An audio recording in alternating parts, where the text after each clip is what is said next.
Menggapai tujuan pembangunan berkelanjutan 2030.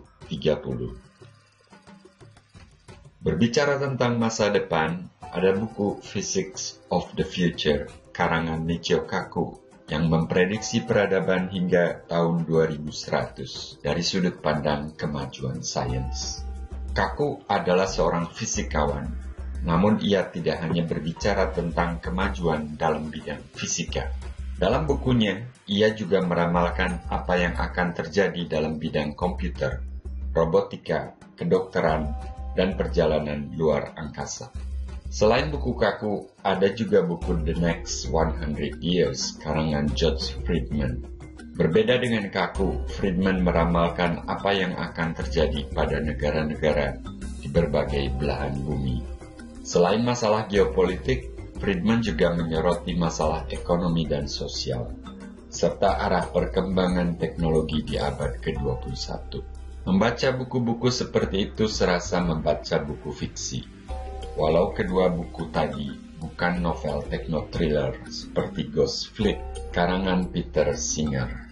Pikiran kita bisa mengawang-awang seolah sedang berada di masa depan. Namun berada di Indonesia yang statusnya saat ini masih merupakan negara berkembang, ramalan masa depan versi Kaku ataupun Friedman bak hayalan atau dongeng yang hanya bisa membuat kita melongo. Jangankan membayangkan apa yang akan terjadi 50 hingga 100 tahun ke depan, memikirkan bagaimana ending epidemi COVID-19 yang masih melanda negeri kita saja sudah bikin puyeng. Sialnya, pikiran kita di negeri tercinta ini seolah tak pernah bisa lepas dari pemilu ke pemilu, dari pilpres ke pilpres, bahkan dari pilkada ke pilkada, dengan berbagai dramanya.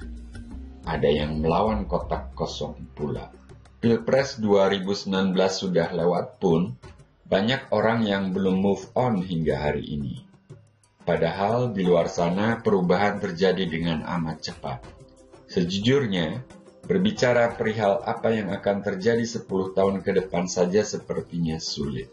Tengoklah misalnya tujuan pembangunan berkelanjutan 2030 atau TPB 2030 yang terdiri atas 17 tujuan dengan 169 indikator capaian yang terukur dan tenggat waktu tertentu hingga tahun 2030. TPB 2030 ditetapkan oleh PBB sebagai agenda pembangunan dunia untuk kesejahteraan manusia dan keberlanjutan planet bumi.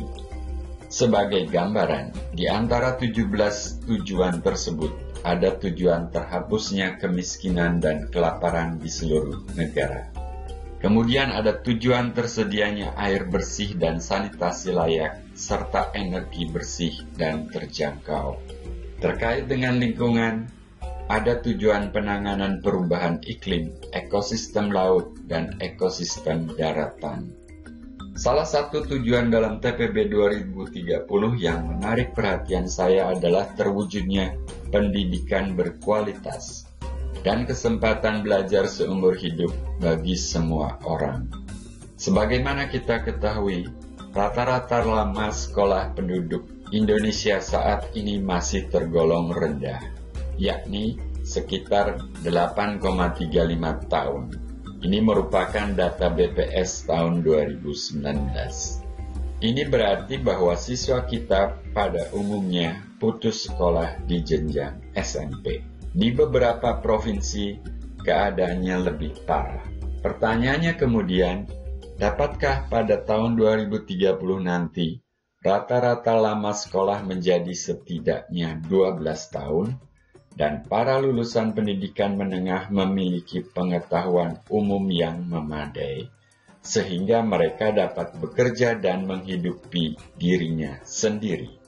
Lebih jauh, dapatkah para pemuda kita setidaknya separuhnya mengenyam pendidikan tinggi dan memiliki kemampuan yang cukup sehingga mereka dapat bersaing di era yang semakin ganas nanti? Sebagai insan yang berkecimpung di dunia pendidikan, saya tentunya berharap hal tersebut dapat terwujud. Namun, Saya tidak bisa duduk manis membayangkan hal itu terjadi dengan sendirinya. Sejak tahun 2013, saya membuat blog anakbertanya.com untuk memperkenalkan berbagai bidang ilmu pengetahuan dan keprofesian serta sosok anutan kepada anak-anak. Harapannya, anak-anak akan terinspirasi, tetap sekolah, dan tidak berhenti belajar. 10 tahun lagi, tahun 2030 itu tiba. Pada saat itu, nasib bangsa berada di tangan para pemuda yang akan menakodai kapal Indonesia mengarungi masa menuju era baru.